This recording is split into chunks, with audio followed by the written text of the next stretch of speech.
So Amazon targets influencer reviews on TikTok, YouTube, and Instagram. Amazon is investigating influencer-driven product reviews by sending questionnaires to reviewers about their work on TikTok, YouTube, and Instagram. This move aligns with increased scrutiny from the Federal Trade Commission. Aligns exactly with what we were talking about. They're bowing to pressure from the government, which recently banned paid reviews and empowered itself to penalize violators. The initiative highlights Amazon's crackdown on review manipulation, especially during the competitive holiday season, as sellers risk account suspensions for non-compliance. For Amazon sellers, choosing influencers carefully and ensuring proper disclosure of affiliations is now more critical than ever. So essentially, Amazon reaching out to influencers on TikTok, YouTube, and Instagram to find out if they are getting paid for their positive reviews of products. Yeah. So, yes, that definitely happens. 100%. To what degree, though, I don't know. So I've been paid to do a video for a product, a Chinese electric bike, and by an American company, but in Irvine, California, but clearly not an American company, just by how their contract looks and how they communicate and stuff like that. But mine was more of an influence. It's a features and benefits video, right? So I think it's a fine line. It is a fine line, and it's probably just the words that are used in the video that make it go from a features and benefits or an unboxing video that you've been paid to do and an honest review video, right?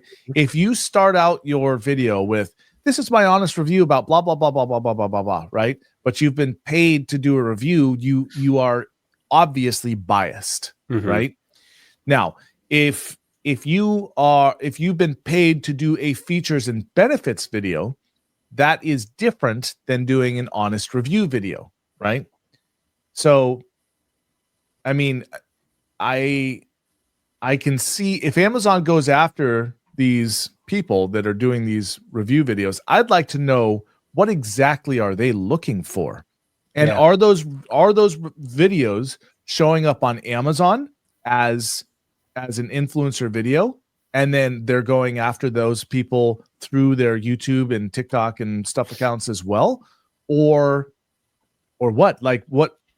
I read this article and I don't see any.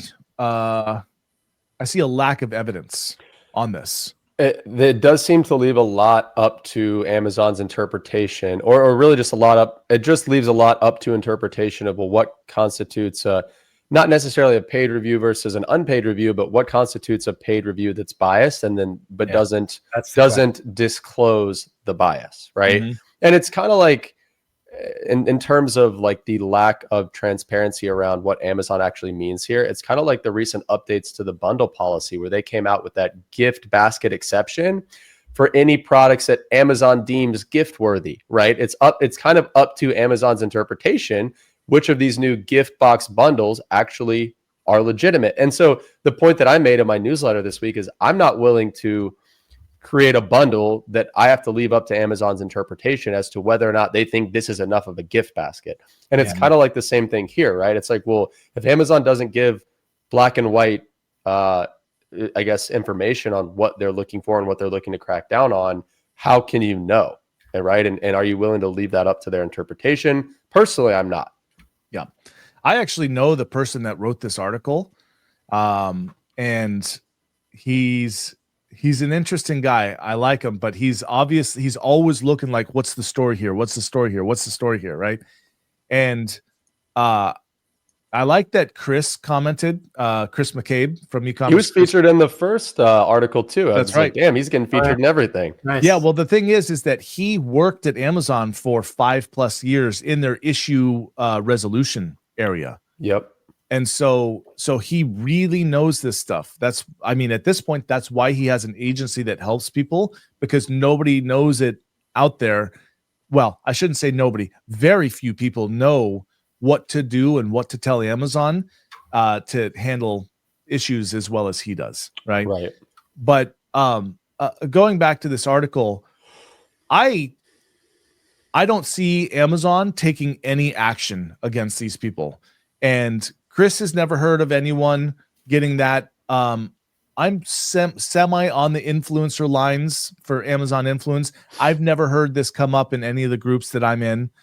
I'm not saying it's not true, but what's Amazon going to do about this if they send a questionnaire? This is not some legal subpoena or something like that. It doesn't even say whether anyone answered the questionnaire. Mm-hmm. I don't see this going much of anywhere, to be perfectly honest. Yeah, I'm not sure what Amazon can do here without running in violation of the First Amendment. Mm-hmm. Because these people are sharing opinions on YouTube, Facebook, wherever. Yeah, maybe they're getting the product for free or they're getting paid to do a review. But still, I guess the only thing you could crack down on is if they replied to the survey and said, yeah, they paid me and I only gave a positive review because they paid me or something. You'd have to incriminate yourself. Yeah.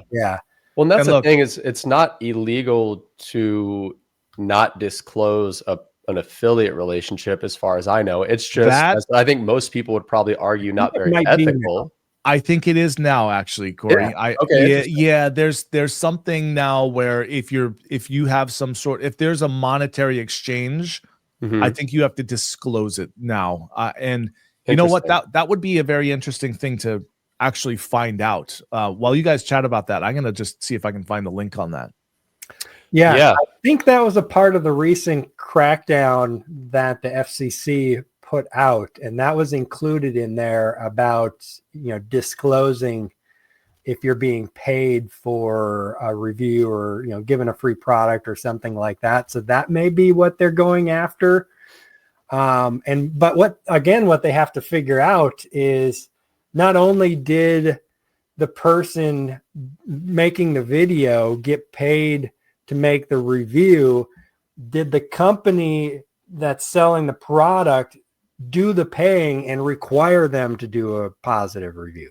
Right. I think that's the bigger issue. And at least I like to think, obviously this isn't the case. I like to think that most companies are honest and wouldn't do that. But we all know that I'm sure that happens. It's just the burden of proof is going to be very difficult to obtain without somebody either just completely incriminating themselves or some sort of whistleblower coming forward, which this doesn't seem like one of those situations that would necessitate a whistleblower like this. Obviously it's becoming a bigger issue, but I also don't see companies just blatantly incriminating themselves either. So I'd be curious to see kind of how this plays out, especially after the holiday season, when obviously this has a much more drastic effect, because like the article said, it's like, well, a lot of times these arrangements are getting discovered well after the fact, well after the promotion has done really well and sold a bunch of products and the company made their money. So then even like what action is there to be taken after the fact? Not a whole lot, really. Yeah. And I could even see, TikTok, YouTube, and Instagram like coming back at Amazon, like, why are you harassing our users? Here's some kind of countersuit or something like that. Yep. For harassment of users on their platform or something.